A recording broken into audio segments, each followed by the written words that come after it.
देश के हर इंसान के दिल में एक ख्वाब होता है। उस ख्वाब के साथ उसके मन में कुछ विचार भी होता है, आइडियाज भी होते हैं। कुछ लोगों के आइडियाज हर दिन पैदा होते हैं और शाम होते होते बाल मृत्यु हो जाता है। लेकिन कुछ लोग होते हैं जो आइडिया के साथ इन्वॉल्व हो जाते हैं, वो उससे बाहर नहीं निकलते हैं और पूरा परिवार परेशान हो जाते हैं कि ये कुछ करता नहीं, बस इसी में लगा रहता है, किसी से बात नहीं करता है, कुछ यार दोस्तों से नहीं मिल रहा है, क्या हो गया है इसको, कहीं पागल तो नहीं हो गया। लेकिन वही एक दिन कुछ कमाल करके दिखा देता है, तब पूरे परिवार को लगता है नहीं नहीं साहब, इसमें तो पहले से ही ऐसा था।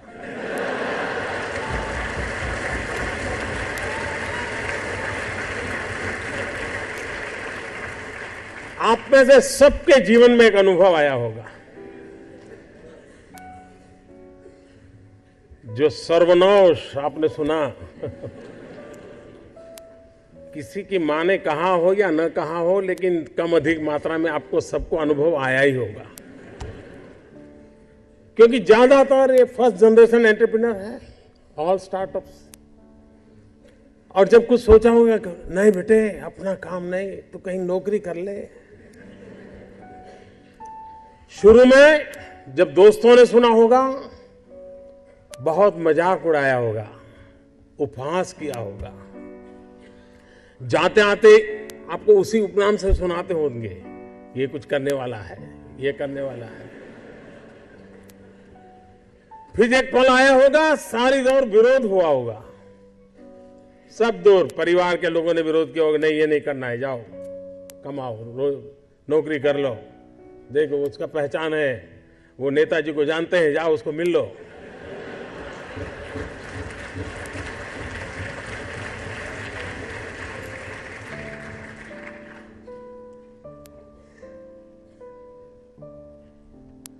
उस विरोध के बावजूद भी जो टिके होंगे, आज सब लोग कहते होंगे कि यार इसने तो कमाल कर दी, कुछ ऐसा मुझे भी करना है। हर किसी के स्टार्टअप की जिंदगी की यही कहानी है। एक भीतर से एक ऊर्जा होती है, भीतर में सपने होते हैं, उसके साथ खप जाने का इरादा होता है, तब जाकर के परिस्थितियां पलटती है। और दुनिया में हर किसी ने यही किया होगा। कभी आज हम सोचें कि 1423 आई थिंक 1423 कोलंबस जब निकला होगा, क्या मिलने वाला था?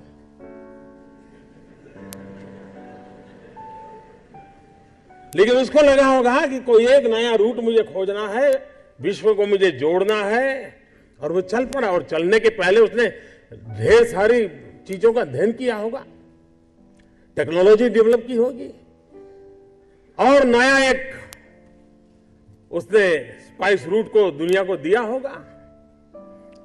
आज जो स्पेस में काम कर रहे हैं, शुरू जब हुआ होगा तब लोग मजाक उड़ाते होंगे, यार ये क्या कर रहे हैं। हर चीज की कहीं शुरुआत होती है, तो जो करता है उसी को दिखता है क्या होने वाला है, औरों को वही दिखता है कि ये पागल है। और इसलिए जिन्होंने ये सफलता पाई है, वे सिर्फ एंटरप्रेन्योर नहीं है, एक प्रकार से एडवेंचर उनकी प्रकृति का हिस्सा है, तब जाकर के होता है। स्टार्टर की सक्सेस सिर्फ एंटरप्रेन्योरशिप क्वालिटी से नहीं है, रिस्क टेकिंग कैपेसिटी, एडवेंचर करने का इरादा, ये उसके साथ जुड़ता है। और तब जाकर के हम दुनिया को कुछ दे सकते हैं। जो कुछ करने के इरादा से आता है, पैसे उसके लिए बाय प्रोडक्ट होते हैं।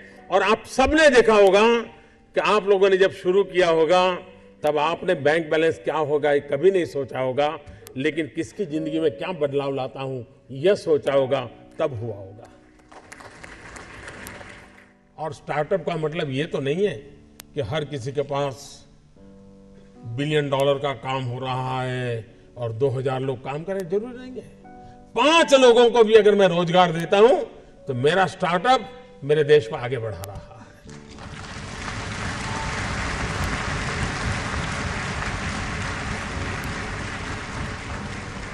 एक साइकोलॉजिकल चेंज लाना है कि यूथ के दिमाग में जॉब सीकर की मानसिकता से उसको बाहर लाना है, वो जॉब क्रिएटर बने। और एक बार उसके दिमाग में आ गया कि मुझे 2 लोगों की जिंदगी को बद संभालना है, वो कर लेगा। जिस देश के पास 800 मिलियन 35 से कम आयु के नौजवान हो, जिस देश के नौजवानों के पास टैलेंट हो, हाथ में हुनर हो, अपरंपार सपने हो और पूरी दुनिया में अवकाश ही अवकाश हो, क्या नहीं हो सकता है। आज मैं आईटी प्रोफेशनल से कहना चाहूंगा, विश्व के किसी भी दुनिया के देश के नेताओं से मैं मिलता हूं, दुनिया का कोई भी डेलीगेशन आता है, उनकी जो बातों होती है उसमें एक चिंता हर एक को सता रही है और वो है साइबर सिक्योरिटी। हर कोई परेशान है साइबर सिक्योरिटी को लेकर के। क्या भारत साइबर सिक्योरिटी प्रोवाइडर के रूप में अथॉरिटी बन सकता है? एक बार हिंदुस्तान का ब्रांड का साइबर सिक्योरिटी का सॉफ्टवेयर मिल गया, अब दुनिया की कोई ताकत उसको हिला नहीं सकती। ये कर सकते हैं क्या? मानव जात के लिए चुनौती आवश्यक है, क्योंकि सरफरे लोग तो हैं जो तबाही करने पर तुले हुए हैं, लेकिन हम मानवता को बचा भी तो सकते हैं। हमारे पास इस प्रकार के लोग हैं। और ये भी सही है, भारत के पास मिलियंस ऑफ मिलियन प्रॉब्लम है, कोई इनकार नहीं कर सकता है। लेकिन एट द सेम टाइम मुझे इस बात का भरोसा भी है कि बिलियंस ऑफ बिलियन माइंड भी है। अगर मिलियन प्रॉब्लम है तो बिलियन माइंड भी तो हमारे देश में है। हर स्टार्टअप के पीछे कोई न कोई समस्या के समाधान का इरादा रहना चाहिए। और जब किसी स्टार्टअप के पास समस्या के समाधान का इरादा होगा तो उसकी संतोष का लेवल भी कहीं कुछ और होगा जी। जब किसी की जिंदगी में बदलाव लाता है तो उसको एक सेटिस्फेक्शन मिलता है। और इसलिए मैं वो कुछ करके दिखाऊं जिसमें मैं जॉब क्रिएटर बनूं, मैं वो कुछ करके दिखाऊं कि जिसके कारण किसी की जिंदगी में मैं काम आऊं, मैं वो कुछ करके दिखाऊं कि मेरे देश को एक कदम आगे ले जाने में मेरा भी कोई योगदान हो। इतना भी अगर सपना लेकर के हम चलते हैं, हम बहुत कुछ कर सकते हैं।